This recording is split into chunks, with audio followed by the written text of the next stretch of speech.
When we hear the word North Korea, there are a few things that pops up in our head. Like the country's insane nuclear missile projects, their crazy tourism policies, their close ties with China and Russia, or the fact that they're one of the most closed and most secretive nations in the world, or Kim Jong-un's love for basketball. But did you know that back in the late 90s, potatoes were part of a propaganda? Yes, you heard that right.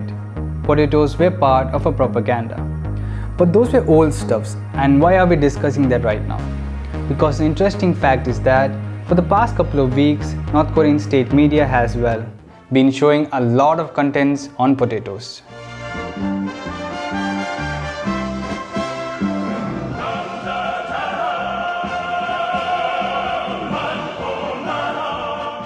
Now why is that surprising? Because the interesting part is that North Korea's primary farm product is rice, and when the state media is showing less rice and more potatoes, it brings back the memories of the great potato propaganda. As I already mentioned, potatoes took the center stage of a food propaganda back in the late 90s in North Korea, when the country was facing one of the worst famine in the 20th century. Later, that came to be known as the March of Suffering. Potatoes were even prominently featured in movies, stage shows, and there was even a song called Potato Pride Song.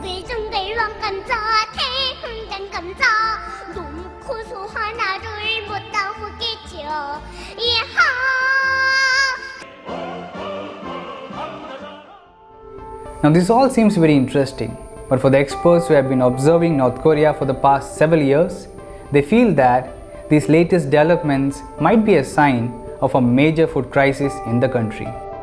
So now the question arises, so how bad is the food situation in the Hermit Kingdom? Pyongyang's problems are on the rise. It is running out of food. It may be staring at a famine. Hunger is a way of life for many North Koreans, but as Nick Schifrin is back to report, conditions inside North Korea are worsening. North Koreans facing another famine. 10 million are hungry because of the worst drought in 4 decades. The country's total population is 25 million. Most families can manage only 2 meals a day. In June 2021, North Korean leader Kim Jong-un issued a rare warning about a tense food situation in the country. Although it is no secret that North Korea's economy is in trouble, it is highly unusual for Kim to acknowledge a national food shortage publicly. The state-run media had also admitted that North Korea is facing a food crisis due to a failed agriculture season. A report by the United Nations Food Programme suggested that North Korea needs 860,000 tons of food, or else households could experience a harsh lean period between August and October. Korean Central News Agency's report suggested that the prices of food items have shot up sharply in the country's capital Pyongyang, with bananas selling at Rs 3,335 per kg, a packet of black tea at Rs 5,190, and a packet of coffee at 7,414. Humanitarian agencies and concerned countries are especially worried about the present crisis, as Kim has said some time ago that North Korea have to wage another and more difficult, arduous march. This was a reference to a period of famine that the country has suffered in the late 1990s, right after the collapse of Soviet Union, when the flow of aids to the country was severely disrupted. Estimates of the North Korean famine death toll vary widely. Out of the total population of approximately 22 million, it is believed that somewhere between 240,000 to 3.5 million people died during the famine.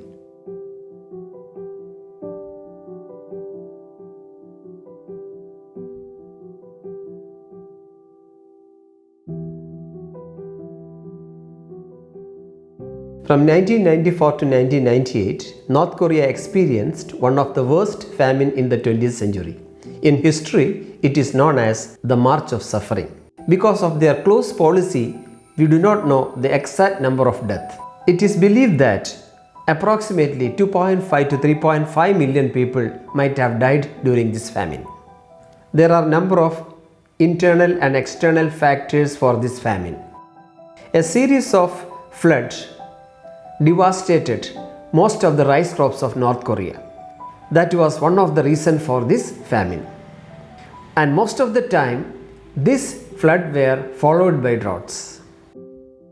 Poor economic and agricultural policy and improper public distribution system were the factors that aggravated the famine. After the end of the Cold War, Soviet Russia stopped sending subsidized food supplies, oil and fertilizers to North Korea.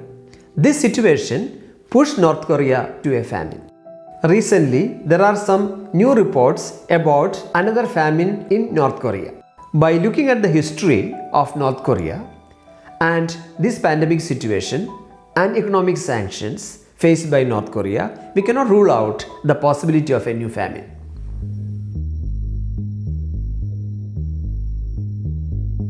At the Central Committee meeting, the Supreme Leader reportedly asked the party leaders to resolve the food shortage as soon as possible and pull the country out of the crisis. The main reasons behind the food shortage are COVID-19 and the closing of North Korean borders with China. As a result, trade with China has plummeted.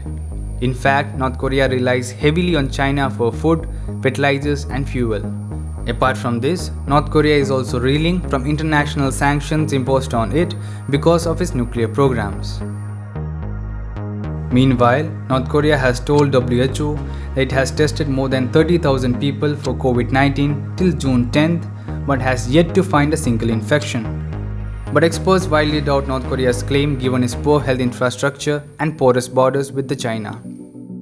Notably, Kim Jong-un, during a political conference in June, told officials to brace for prolonged COVID-19 restrictions, indicating that the country isn't ready to open its borders anytime soon.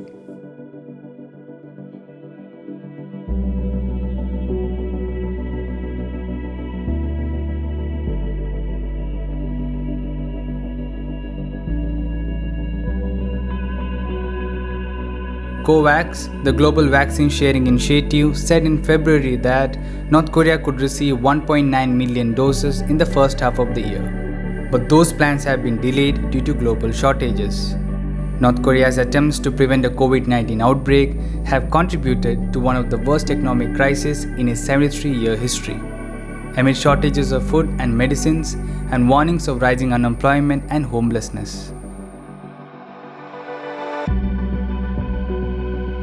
Locked down and lonely, if North Korea does not deal with the food situation quickly, it could face another great famine like that of 1994.